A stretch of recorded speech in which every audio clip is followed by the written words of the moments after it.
Hoy celebramos el domingo de la Epifanía del Señor. Esta palabra viene del griego epifaino, que significa ver, mostrar, revelar, aparecer. Este día la Iglesia celebra aquel momento glorioso en el que el Mesías se manifiesta a los paganos. Por eso se dice que en las iglesias orientales este es el verdadero nacimiento del Mesías, en el sentido teológico de que con esta fiesta se ve con claridad que Dios no solo vino por el pueblo judío, sino por toda la humanidad. El Evangelio de este domingo, al más puro estilo de San Mateo, nos sitúa en el tiempo al hacer referencia a un dato histórico. Jesús nace en Belén en tiempos del rey Herodes, donde unos magos se presentan a Jerusalén para encontrar al niño que se les ha anunciado, porque al ver surgir su estrella tuvieron el deseo de adorarlo. La primera pregunta que nace de esto es: ¿quiénes eran estos magos? Magoi es el término griego que usa Mateo para referirse a estos personajes. En la época de la redacción del Evangelio era el nombre con el que se designaba a los estudiosos de la astronomía, lo cual era propio en todas las culturas. Incluso basta dar un recorrido por nuestras ruinas prehispánicas y encontraremos que también los mayas contaban con sus observatorios y se sentían sumamente atraídos por las estrellas. Por eso se entiende que esa época, como en la nuestra, el hombre siga observando las estrellas. El término Oriente no precisa exactamente de qué lugar vinieron los magos. Sin embargo, existen diferentes hipótesis que nos ayudan a darnos una idea de su procedencia. Se dice que algunas pinturas primitivas cristianas representaron a los magos con ropa persa, y según uno de los evangelios apócrifos árabes, el persa Zoroastro hizo una profecía en la que unos magos se dirigían a Belén para adorar a un niño nacido de una virgen que sería sacrificado por los judíos. Por otro lado, los babilónicos eran considerados gurús de la astronomía y astrología de la época, lo cual abre la posibilidad de que también procedan de este pueblo. Pero también Isaías y el Salmo 72 relatan que los reyes magos vendrían de Arabia o del desierto de Siria, de tal forma que el abanico de posibilidades para decir de dónde provienen estos personajes es extenso. El dato sobre el número de magos no se menciona como tal, pero existen diferentes teorías acerca de cuántos pudieron ser. Por ejemplo, en el cementerio de Priscila, situado en las catacumbas romanas de Pedro y Marcelino, que datan del siglo IV, se encuentra una pintura conocida como la Adoración de los Reyes Magos, en la que aparece la Virgen María con el niño Jesús en su regazo y solo dos Reyes Magos entregando sus ofrendas.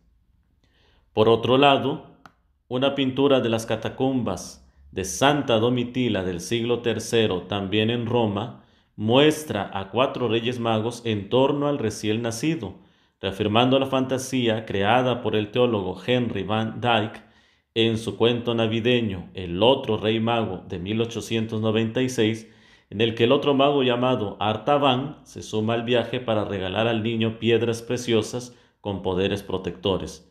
Por su parte, según la tradición armenia, los Reyes Magos fueron 12 en representación de las 12 tribus de Israel. Sin embargo, esto suena menos relevante porque se habla de la manifestación a los pueblos paganos, donde evidentemente no tenían nada que ver las 12 tribus de Israel. Pero entonces, ¿por qué se habla de tres?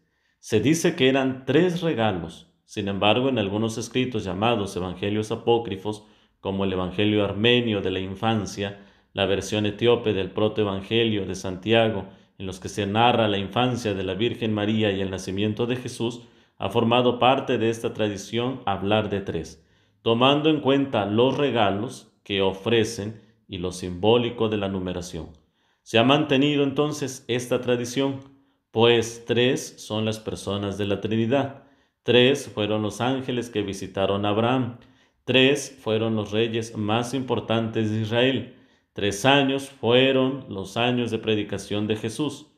Ahora se dice que con esta simbología del número 3 se está representando los continentes conocidos en esa época.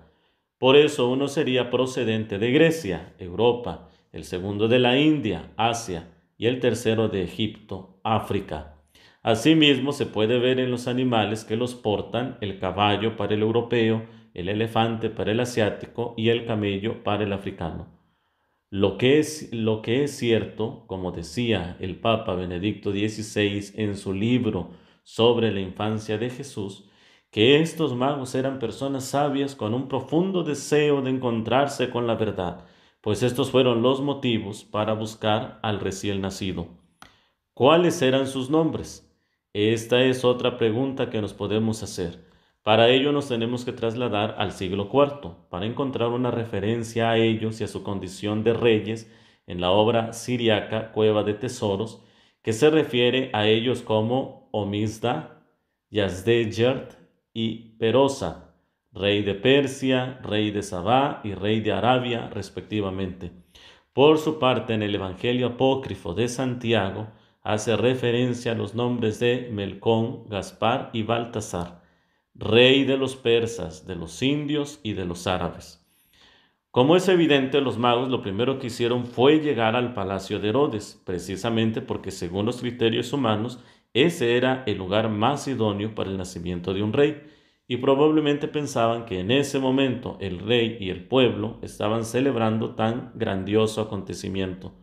Sin embargo, como dice San Juan, vino a los suyos y los suyos no lo recibieron. Esta noticia, como era de esperarse para el rey Herodes, fue un motivo de espanto, confusión e ira, porque la noticia de un rey les resultaba muy incómoda y no estaba dispuesto a soportarla.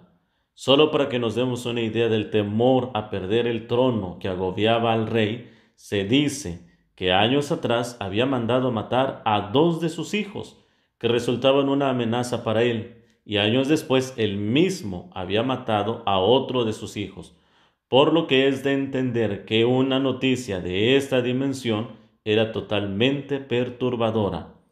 En ese momento convocó a los sumos sacerdotes, quienes están representando el culto a Dios, y a los escribas que representan las escrituras. Y ambos contestaron, citando al profeta, que el lugar sería Belén, de donde saldría el jefe que pastoreará al pueblo. Estos versos de San Mateo llaman mucho la atención porque al parecer aquellos que eran conocedores de las profecías y que esperaban al Mesías no hicieron nada por verificar si eso era cierto. ¿Acaso esta no era una gran noticia también para ellos? A menudo eso suele ocurrir con el cristiano de hoy, porque al igual que los sacerdotes y escribas, también nosotros sabemos dónde encontrar la salvación y no nos movemos. ¿Cuántas veces, por ejemplo, podemos pasar frente a una iglesia saliendo del trabajo o haciendo el mandado en el centro del pueblo y no nos detenemos un tiempo para visitar al Santísimo? Sabemos dónde está, sabemos quién es y sin embargo no nos movemos. Y así pueden pasar días en los que no nos detenemos a orar frente al Señor. Es evidente que el temor de Herodes lo paralizó y por eso pidió a los magos que ellos averiguaran todo lo concerniente al niño para que después le avisaran y él también lo adorara. Lo cual evidentemente era una mentira, porque para adorar a Dios debes de estar en movimiento como los magos, no quedarte estático como Herodes. El moverse ya implica la intención y la acción. Los magos nuevamente ven la estrella y ésta se detuvo donde estaba el nacido. Este signo de la estela es sumamente interesante porque se entiende a la perfección cómo el cielo anunciaba que aquel que se encontraba en la tierra provenía de otro lugar, de un lugar incierto, desconocido para el hombre, tal y como sucede con un cometa, de los cuales se puede deducir de dónde provienen, pero no se puede precisar el punto exacto desde el cual comenzaron a viajar. Estos magos, de quien se dice también que eran sabios, una vez que entraron a la casa donde la estrella se había detenido, vieron al niño con María su madre y cayendo de rodillas lo adoraron. Es increíble imaginar esta escena, pensar por un momento en la felicidad que provocó ver la grandeza y realeza del rey manifestada en la sencillez de una familia noble. extremadamente fascinante. Como sabios comprendieron que el reino de Jesús no se podía contar como los reinos del mundo. Ese reino tenía que ser sumamente excepcional, pues solo Dios, verdadero Rey, no necesitaba apantallar con su riqueza, simplemente lo es. Ese niño humilde que adoraron no necesitaba un castillo y todo un cortejo real, pues la estrella les estaba anunciando que el universo es su palacio. Ese momento debió ser hondamente cautivador. San Mateo en estos versos omite el nombre de San José, tal vez porque le interesaba reforzar ese aspecto teológico de las profecías que hablaban del origen divino de Jesús. Recordemos aquella cita del Génesis donde Dios le dice a la serpiente que la mujer le aplastará la cabeza y pondrá enemistad entre ambas descendencias. Después Isaías nos hablará de aquella virgen que dará a luz al Emanuel, al Dios con nosotros, de tal manera que no nombra a José para resaltar el mensaje profético de la antigüedad, pero leyendo los siguientes versículos veremos nuevamente que San José entra en escena, porque es él el que salvará al niño y a la madre de la furia de Herodes.